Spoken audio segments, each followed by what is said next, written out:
ഇന്ന് നമ്മൾ ഡിസ്കസ് ചെയ്യുന്നത് അഗ്രികൾച്ചറൽ കോപ്പറേറ്റീവ് സ്റ്റാഫ് ട്രെയിനിങ് ഇൻസ്റ്റിറ്റ്യൂട്ടിനെ പറ്റിയും അഡ്മിനിസ്ട്രേറ്റീവ് സെറ്റപ്പ് ഓഫ് കോപ്പറേറ്റീവ് ഡിപ്പാർട്ട്മെൻറ്റാണ്. ഇതോടുകൂടി നമ്മൾ 5ാമത്തെ മൊഡ്യൂളും കഴിയുകയാണ്. നിങ്ങൾ പഠിക്കുക, പഠിച്ചിട്ട് പരീക്ഷ നടക്കും. പരീക്ഷയ്ക്ക് തയ്യാറാവുക. പരീക്ഷേൻ്റെ രീതിയൊക്കെ ഞാൻ പറഞ്ഞു തരാം എങ്ങനെയാണെന്നുള്ളത്. അതിന് തയ്യാറെടുക്കുക എന്നുള്ളതാണ് ഞാൻ ചെയ്യാനുള്ളത്. നമ്മൾ ഇന്നത്തെ ക്ലാസ്സോട് കൂടി നമ്മുടെ മൊഡ്യൂൾ തീരുകയാണ്. അപ്പം എന്തൊക്കെയാണ് ഇനി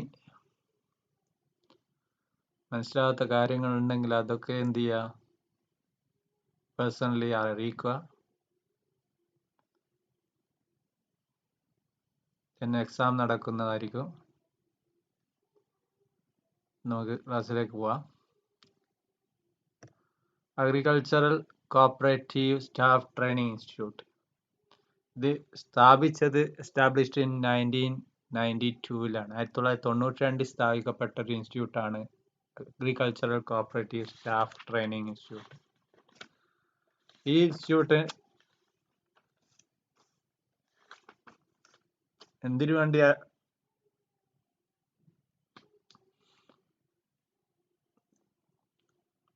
കോപ്പറേറ്റീവ് ഗവേണൻസിന്റെ ക്വാളിറ്റി വർദ്ധിപ്പിക്കാൻ വേണ്ടിയിട്ടാണ് എന്ത് ചെയ്യുന്നത്, ഈ ഒരു ഇൻസ്റ്റിറ്റ്യൂട്ട് ആരംഭിക്കുന്നത്. തിരുവനന്തപുരത്ത് മാൻവിലയിലാണ് ഇത് എന്ത് ചെയ്യുന്നത്, ആരംഭിച്ചത്. Under the supervision and control of Kerala state cooperative bank. Kerala state cooperative ബാങ്കിന്റെ സൂപ്പർവിഷനിലും കൺട്രോളിലുമാണ് ഈ ഒരു ഇൻസ്റ്റിറ്റ്യൂട്ട് എന്ത് ചെയ്തത്, ആരംഭിച്ചത്.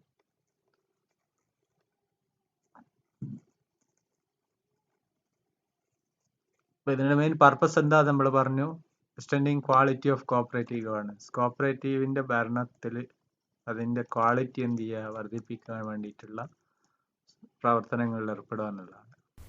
ഏതൊക്കെ തരം കോപ്പറേറ്റീവ്സ് എന്നുള്ളതാണ് ഇനി നോക്കാം. ഏതൊക്കെ തരത്തിലുള്ള കോപ്പറേറ്റീവ്. ആ cooperatives training programmes and workshops for employees of state cooperative. ആ കോപ്പറേറ്റീവ്സ് എന്ന് പറഞ്ഞാൽ ഏതൊക്കെയാണെന്ന് വെച്ചാൽ state cooperative bank, district cooperative bank, primary cooperative, credit societies. Credit കോപ്പറേറ്റീവ്സിൽ വരുന്ന, ക്രെഡിറ്റ് സെക്ടറിൽ വരുന്ന കോപ്പറേറ്റീവ്സിനുള്ള ട്രെയിനിങ് പ്രോഗ്രാംസും വർക്ക്ഷോപ്സും കണ്ടക്ട് ചെയ്യുക എന്നുള്ളതാണ് ACSTIയുടെ ഡ്യൂട്ടി. ACSTI എന്തിനു വേണ്ടി ഉണ്ടാക്കി എന്ന് പറഞ്ഞാൽ അതിന് ബേസിക് എയിം ഓഫ് ഇൻസ്റ്റിറ്റ്യൂഷൻ എന്ന് പറഞ്ഞാൽ അതിൻ്റെ കോപ്പറേറ്റീവ് ഗവേണൻസിൻ്റെ ക്വാളിറ്റി എന്ത് ചെയ്യുക, വർദ്ധിപ്പിക്കാൻ വേണ്ടിയാണ്. അതിനുള്ള ട്രെയിനിങ് പ്രോഗ്രാംസ് വർക്ക്ഷോപ്സ് അറേഞ്ച് ചെയ്യും, ഓർഗനൈസ് ചെയ്യും. ആർക്ക് വേണ്ടി? For the employees of the state cooperative bank, district cooperative bank, primary cooperative credit societies. Primary credit സൊസൈറ്റീസിനും ഡിസ്ട്രിക്ട് ആൻഡ് സ്റ്റേറ്റ് കോപ്പറേറ്റീവ് ബാങ്കിനുള്ള എംപ്ലോയീസിനുള്ള ട്രെയിനിങ് പ്രോഗ്രാംസും വർക്ക്ഷോപ്സും എന്ത് ചെയ്യുന്നു, കണ്ടക്ട് ചെയ്യുന്നു എന്നുള്ളതാണ് ACSTയുടെ പ്രധാന ചുമതല. ACSTയുടെ പ്രവർത്തനം എങ്ങനെയെന്നുള്ളതാണ്. ACST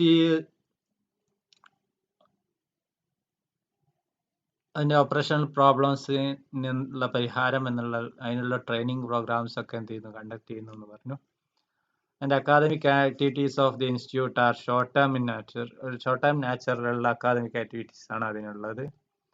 അത് ക്രെഡിറ്റ് സൊസൈറ്റീസിന്റെ എംപ്ലോയീസിന് വേണ്ടിയിട്ടുള്ള ഷോർട്ട് ടേം പ്രോഗ്രാംസ് ആണ്. The programmes under the direct supervision and standing committee of the institute.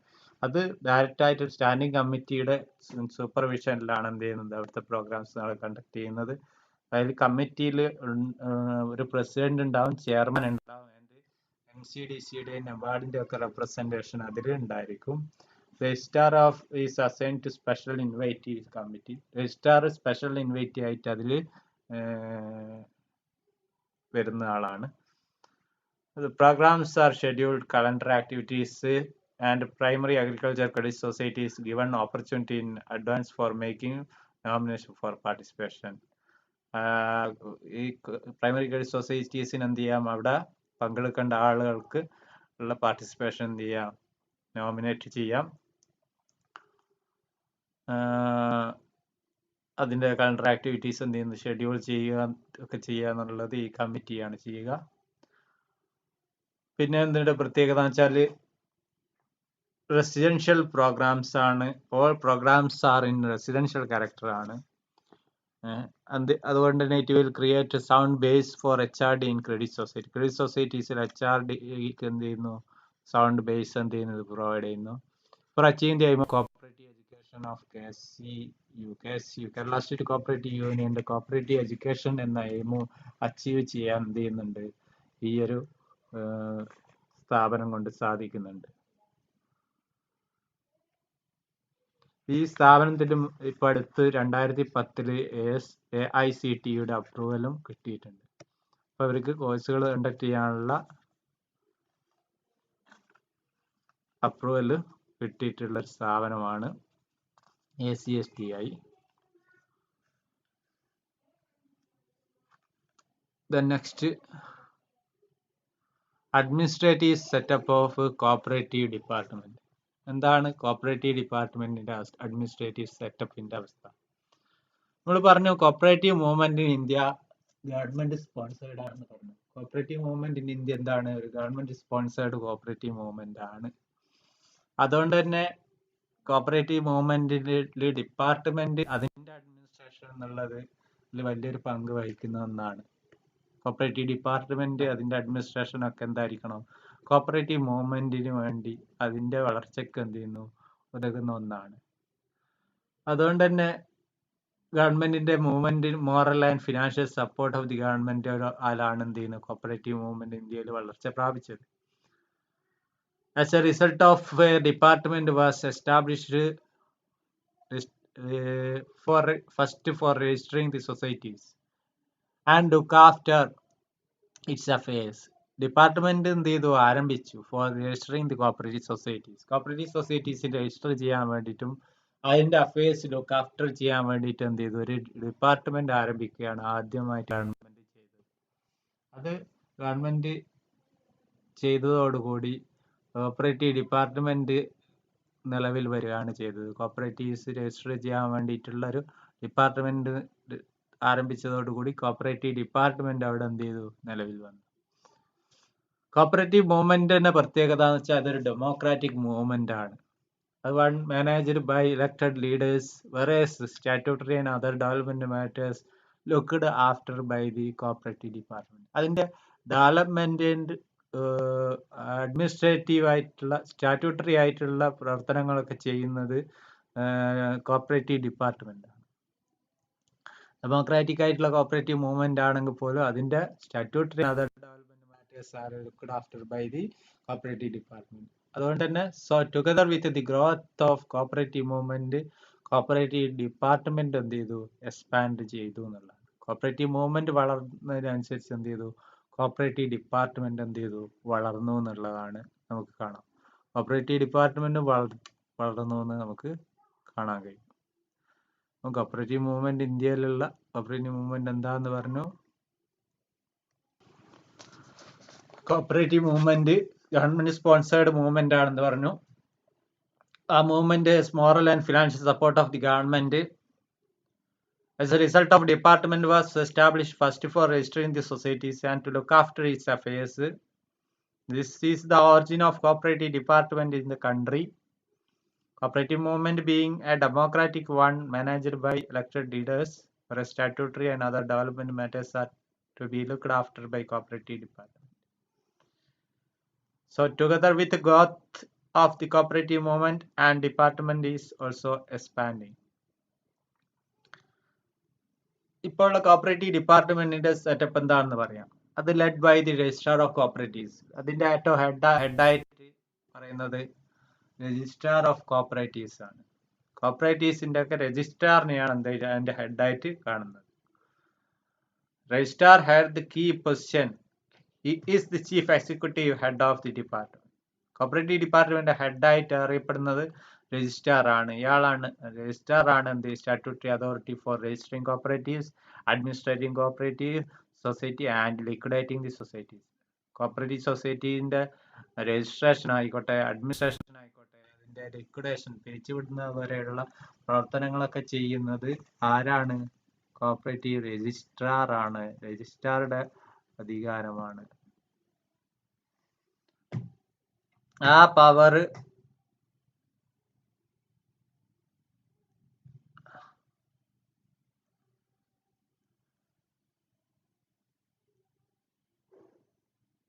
ഇങ്ങനെ ഉള്ള സെൻസിലാണ് പറഞ്ഞത്. Brahma, Vishnu and Mahesh of cooperative societies. Registrar എന്ത് ചെയ്യുന്നു വിളിക്കുന്നത് Brahma, Vishnu and Mahesh of the cooperative societies എന്നാണ് രജിസ്ട്രാർ അറിയപ്പെടുന്നത്.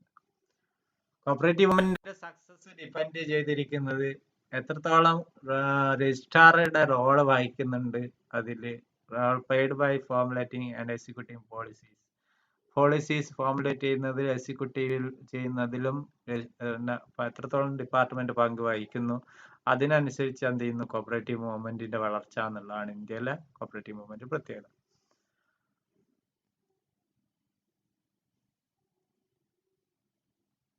കോപ്പറേറ്റീവ്സിന്റെ ഒരു ഫ്രണ്ട്, ഒരു ഫിലോസഫർ, ഗൈഡ് ആയിക്കൊണ്ടാണ് എന്ത് രജിസ്ട്രാർ എന്ത് ചെയ്യുന്നത് കാണുന്നത്. In fact, it is clear that not only able no official leader but also able to efficient official setup are quite essential for development of cooperative.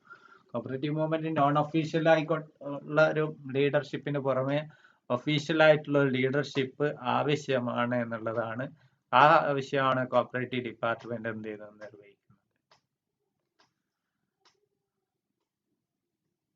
ഗവൺമെന്റിന്റെ sponsored ആയിട്ടുള്ള ഒന്നിനെ നിലനിൽക്കണമെന്നുണ്ടെങ്കിൽ, വളരണം എന്നുണ്ടെങ്കിൽ അങ്ങനെ മാത്രമേ സാധിക്കുള്ളൂ എന്നുള്ളതാണ്. As per the Kerala Cooperative Societies Act, Kerala Cooperative Societies Act 1969 അനുസരിച്ച് government of Kerala powerful to confer on any person's soul or any powers of registrar to various heads of the department.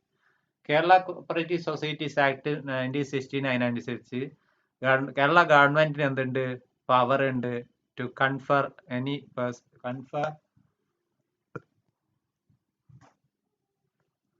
Kerala cooperative societies act 1969 അനുസരിച്ച് government of Kerala powerful to confer on any persons all or any powers of the registrar എല്ലാ പവേഴ്സും അല്ലെങ്കിൽ ഏതെങ്കിലും powers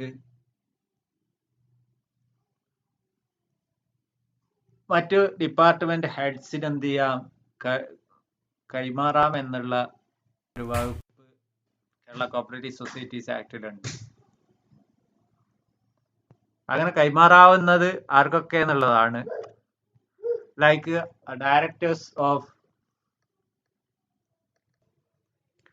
Director of Industries and Commerce, Director of Kaya Development, Director of Handloom, Director of Fisheries, Director of Dairy Development, Khadi Village Industrial Board Director, അങ്ങനെ തുടങ്ങിയ ഡയറക്ടേഴ്സിന് എന്ത് ചെയ്യാം, അവർക്കൊക്കെ അധികാരം എന്ത് ചെയ്യാം, കൈമാറാവുന്ന അധികാരം, പവർ ആർക്കുണ്ട്, രജിസ്ട്രാർക്കുള്ള പവർ ഉണ്ട്.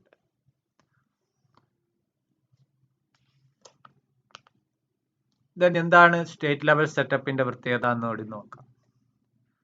പറഞ്ഞു രജിസ്ട്രാർ ആണ് official head of the cooperative society department, cooperatives department. കോപ്പറേറ്റീവ്സിനൊക്കെ ഹെഡ് ആയിട്ടുള്ള ഏറ്റവും ടോപ്പ് ലെവൽ ആയിട്ടുള്ള ഡിപ്പാർട്ട്മെന്റ് ഓഫ് കോപ്പറേറ്റീവ്സിന്റെ ഹെഡ് എന്നുള്ളത് രജിസ്ട്രാർ ആണെന്ന് നമ്മൾ പറഞ്ഞു. Official head of the cooperative movement in the state. Cooperative മൂവ്മെന്റിന്റെ തന്നെ സ്റ്റേറ്റിലെ ഹെഡ് ആരാണ്, രജിസ്ട്രാർ ആണ്. ഇതിന്റെ ഹെഡ് ക്വാർട്ടേഴ്സ് സ്ഥിതി ചെയ്യുന്നത് തിരുവനന്തപുരത്താണെന്നും പറഞ്ഞു. രജിസ്ട്രാർ ഹെഡ് ക്വാർട്ടേഴ്സ് സ്ഥിതി ചെയ്യുന്നത് തിരുവനന്തപുരത്താണെന്ന് പറഞ്ഞു. Then in addition to the statutory and administrative functions, the statutory and administrative functions ന് പുറമെ registrar is connected with several committees in ex officio capacity. Registrar തന്നെ എന്ത് ചെയ്തിട്ടുണ്ട്, പല കമ്മിറ്റീസിലും എന്താണ് എക്സ് ഒഫീഷ്യോ ആയിട്ടുള്ള കപ്പാസിറ്റിയിലുള്ള ആളായിട്ടാണ് ഉള്ളത്. Registrar is connected with several committee in ex officio capacity. അത്തരത്തിലുള്ള കമ്മിറ്റികൾ ഏതൊക്കെയാണെന്ന് നോക്കാം. ഇതാണ് സ്റ്റേറ്റ് ലെവൽ സെറ്റപ്പിന്റെ രീതി. രജിസ്ട്രാർ അതിന്റെ ഒഫീഷ്യൽ ഹെഡായിട്ട്, ഹെഡ് ക്വാർട്ടേഴ്സ് തിരുവനന്തപുരത്തായിട്ട്, ദെൻ അതിന്റെ കീഴിൽ സ്റ്റാറ്റ്യൂട്ടറി ആയിട്ടുള്ള അഡ്മിനിസ്ട്രേറ്റീവ് ആയിട്ടുള്ള ഫങ്ഷൻസ് കൈകാര്യം ചെയ്യും. അതിനു വേണ്ടി രജിസ്ട്രാർ എന്ത് ചെയ്യുന്നു, സെവറൽ കമ്മിറ്റീസ് എന്ത് ചെയ്തിട്ടുണ്ട്, അതിന്റെ കമ്മിറ്റീസ് രൂപീകരിച്ചിട്ടുണ്ട്. ആ കമ്മിറ്റീസിന്റെ എക്സ് ഒഫീഷ്യോ കപ്പാസിറ്റിയിൽ രജിസ്ട്രാർ തന്നെയാണ് വരിക. ഇത്തരത്തിലുള്ള ഫങ്ഷണൽ വിങ്സ് 10ഓളം ഫങ്ഷണൽ വിങ്സ് ആണുള്ളത്. അതിലൊന്നാണ് ക്രെഡിറ്റ് വിങ്.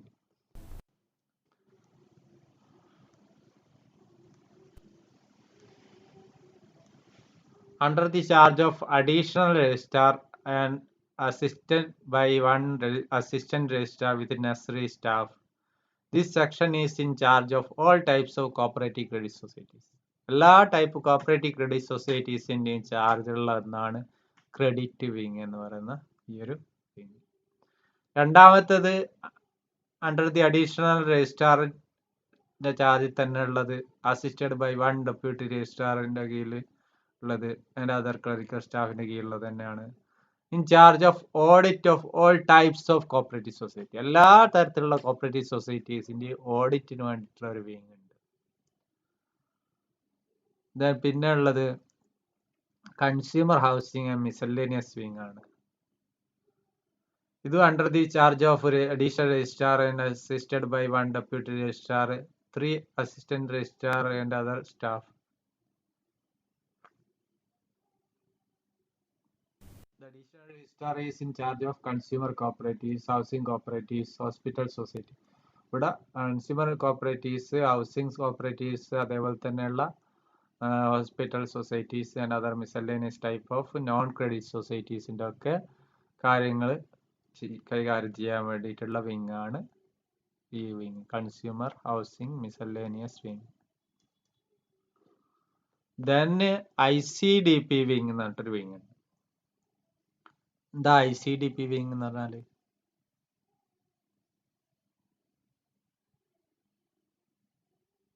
അത് ഇന്റഗ്രേറ്റഡ് കോപ്പറേറ്റീവ് ഡെവലപ്മെന്റ് പ്രൊജക്ട് എന്നാണ് ICDPന്റെ full form. Integrated cooperative development project. അത് ഇത് ഈ ഒരു പ്രൊജക്ട് ഇൻട്രൊഡക്ഷൻ ചെയ്തതോടുകൂടി തന്നെ അത് അഡീഷണൽ രജിസ്ട്രാറുടെ നേതൃത്വത്തിൽ രജിസ്ട്രാർ ഓഫീസിൽ തന്നെ സെപ്പറേറ്റ് വിങ് ആയിട്ടാണ് എന്ത് ചെയ്യുന്നത് ICDP പ്രവർത്തിക്കുന്നത്. ഇന്റഗ്രേറ്റഡ് കോപ്പറേറ്റീവ് ഡെവലപ്മെന്റ് പ്രൊജക്ട്, കോപ്പറേറ്റീവ്സിന്റെ ഒക്കെ വികസനത്തിന് വേണ്ടിയിട്ട് പ്രൊജക്ട്, അതിന്റെ വികസനത്തിന് വേണ്ടിയിട്ടുള്ള ഒരു വിങ് ആയിട്ടാണ് എന്ത് ചെയ്യുന്നത് കോപ്പറേറ്റീവ്സിന്റെ വികസനത്തിന് വേണ്ടിയിട്ടുള്ള ഒരു വിങ് ആയിട്ടാണ് എന്ത് ICDP വിങ് പ്രവർത്തിക്കുന്നത്. പിന്നൊന്നാണ് general training and vigilance wing. അത് പറഞ്ഞ പോലെ തന്നെ അഡീഷണൽ രജിസ്ട്രാർ ഹെഡ് ചെയ്തിട്ടുണ്ടാവും, assisted by one deputy registrar and attending administrative matters and one joint registrar for attending vigilance matters. ഇതിൽ general training and vigilance wing എന്നുള്ളതാണ്. അതിൽ 2 തരത്തിലുള്ള ഡെപ്യൂട്ടി രജിസ്ട്രാർ എന്ത് ചെയ്യുന്നു അഡ്മിനിസ്ട്രേറ്റീവ് മാറ്റേഴ്സിലും ജോയിന്റ് രജിസ്ട്രാർ എന്ത് ചെയ്യുന്നു വിജിലൻസ് മാറ്റേഴ്സിലും കൈകാര്യം ചെയ്യുന്നു എന്നുള്ളതാണ്. Assistant registrar 1 in charge training, അതുപോലെ മറ്റൊരു രജിസ്ട്രാർക്ക് എന്തുണ്ടാവും പബ്ലിസിറ്റി, മറ്റൊരു registrar service matters of employees of cooperative societies. Cooperative സൊസൈറ്റീസിലെ എംപ്ലോയീസിന്റെ മാറ്റേഴ്സ്, അതേപോലെ ട്രെയിനിങ്ങിന്റെ മാറ്റേഴ്സിന് ഒരാളെ ചുമതലപ്പെടുത്തുന്നു. പബ്ലിസിറ്റിയുടെ ചുമതലയുള്ള ഒരാളുണ്ട്. അങ്ങനെ 3 പേരാണ് അസിസ്റ്റന്റ് ആയിട്ടുള്ള രജിസ്ട്രാർ ആയിട്ടുള്ളത്. പിന്നുള്ളത് SC/ST വിങ് ആണ്. SC/ST wing the joint registrar in charge matters relating to the societies organised for the welfare of SC/STയുടെ വെൽഫെയറിന് വേണ്ടിയിട്ടുള്ള സൊസൈറ്റികൾ രൂപീകരിച്ചത്, അവയുടെ പ്രവർത്തനങ്ങൾ. Then marketing and processing wing, joint രജിസ്ട്രാറിനാണ് ഉണ്ടാവുക in charge of marketing process societies, 3 assistant registrar and other staff അവിടെയുണ്ട്. ദെൻ വിജിലൻസ് വിങ്, ജനറൽ ആയിട്ടുള്ള ഒരു വിജിലൻസ് വിങ് ഉണ്ട്. Joint registrar additional registrar. Planning wing ആണ് ഇതിനുള്ളത്. രജിസ്ട്രാർ ഡയറക്റ്റ് ഡീൽ ചെയ്യുന്ന wing ആണിത്. 1 ഡെപ്യൂട്ടി രജിസ്ട്രാർ, അസിസ്റ്റന്റ് രജിസ്ട്രാർ 1 അയാളെ assist ചെയ്യും എന്നുള്ളതാണ്. അതിന്റെ അണ്ടറിൽ തന്നെയാണ് സ്റ്റാറ്റിസ്റ്റിക്കൽ ആയിട്ടുള്ള വിങ്ങും പ്രവർത്തിക്കുന്നത്. ദെൻ 10ാമത്തെ വിങ് ആണ് പബ്ലിക്കേഷൻ വിങ്. വിങ്ങിന്റെ ചാർജ് എന്ന് പറഞ്ഞാൽ editor cum press relation officer എന്നുള്ളതാണ്. പബ്ലിക് റിലേഷൻ കാര്യങ്ങൾ ചെയ്യുക എന്നുള്ളതാണ് പബ്ലിക്കേഷൻ വിങ്ങിന്റെ. ദെൻ ഡിസ്ട്രിക്ട് ലെവലായിട്ടുള്ള അഡ്മിനിസ്ട്രേറ്റീവ് സെറ്റപ്പ് എങ്ങനെയാണെന്ന് നോക്കാം. അവിടെ under the charge of joint registrar ഉണ്ടാവും, who will be assisted by 1 deputy registrar and 2 assistant registrar എന്ന സ്റ്റാഫ്. ഒരു ജോയിന്റ് രജിസ്ട്രാർ ഉണ്ടാവും, അതുപോലെ 1 ഡെപ്യൂട്ടി രജിസ്ട്രാർ ഉണ്ടാവും, 2 അസിസ്റ്റന്റ് രജിസ്ട്രാർസ് ഉണ്ടാവും, അതർ സ്റ്റാഫ് ഉണ്ടാവും. അതാണ് അതിന്റെ പ്രത്യേകത. Audit wing district level joint registrar കീഴിൽ, അതുപോലെ അസിസ്റ്റന്റ് രജിസ്ട്രാർ കീഴിലൊക്കെ ഒരു ഓഡിറ്റ് വിങ് പ്രവർത്തിക്കുന്നുണ്ട്. താലൂക്ക് ലെവൽ അല്ലെങ്കിൽ സർക്കിൾ ലെവല് കേരളത്തിൽ സ്റ്റേറ്റിനെ മൊത്തം 62 സർക്കിൾ ആയിട്ട് ഡിവൈഡ് ചെയ്യുന്നുണ്ട്. Kerala state is divided into 62 circle. In each circle 2 assistant registrar. ഓരോ സർക്കിളിലും 2 അസിസ്റ്റന്റ് രജിസ്ട്രാർമാർ ഉണ്ടാവും. 1 for എന്താണ് general administration, other for audit. ഒന്ന് എന്തിനു വേണ്ടിയിട്ടാണ് ജനറൽ അഡ്മിനിസ്ട്രേഷൻ, മറ്റൊന്ന് ഓഡിറ്റിന് വേണ്ടിയിട്ടാണ്. Each circle is divide into several unit. ഓരോ സർക്കിളിനും എന്ത് ചെയ്തിട്ടുണ്ട്, സെവറൽ യൂണിറ്റ്സ് ആയിട്ട് ഡിവൈഡ് ചെയ്തിട്ടുണ്ട്. അവിടെ യൂണിറ്റുകളായിട്ട് ഡിവൈഡ് ചെയ്തിട്ടുണ്ട്. ആ യൂണിറ്റുകൾക്ക് ഇൻസ്പെക്ടേഴ്സ് ഓഡിറ്റേഴ്സിനെ അപ്പോയിന്റ് ചെയ്തിട്ടുണ്ട്. അതിന് administration, conduct, statutory functions, audit of accounts ഒക്കെ നടത്താൻ വേണ്ടിയിട്ടുള്ള ഇൻസ്പെക്ടേഴ്സ് അവിടെ യൂണിറ്റിന് ഉണ്ട്. ഇത്രയാണ് ഇതിൻ്റെ ഒരു അഡ്മിനിസ്ട്രേറ്റീവ് സെറ്റപ്പ് എന്ന് പറയുന്നത്. കോപ്പറേറ്റീവ് ഡിപ്പാർട്ട്മെന്റ് അഡ്മിനിസ്ട്രേറ്റീവ് സെറ്റപ്പ് എന്ന് പറയുന്നത്. ഓക്കെ, കോപ്പറേഷൻ എന്നുള്ള ഭാഗം നമ്മളെ പ്രിൻസിപ്പിൾസ് ഓഫ് കോപ്പറേഷൻ എന്നുള്ളതിൻ്റെ, കോപ്പറേറ്റീവ് പ്രിൻസിപ്പിൾസ് എന്നതിൻ്റെ മുഴുവൻ മൊഡ്യൂളുകളും ഇതോടുകൂടി അവസാനിച്ചു.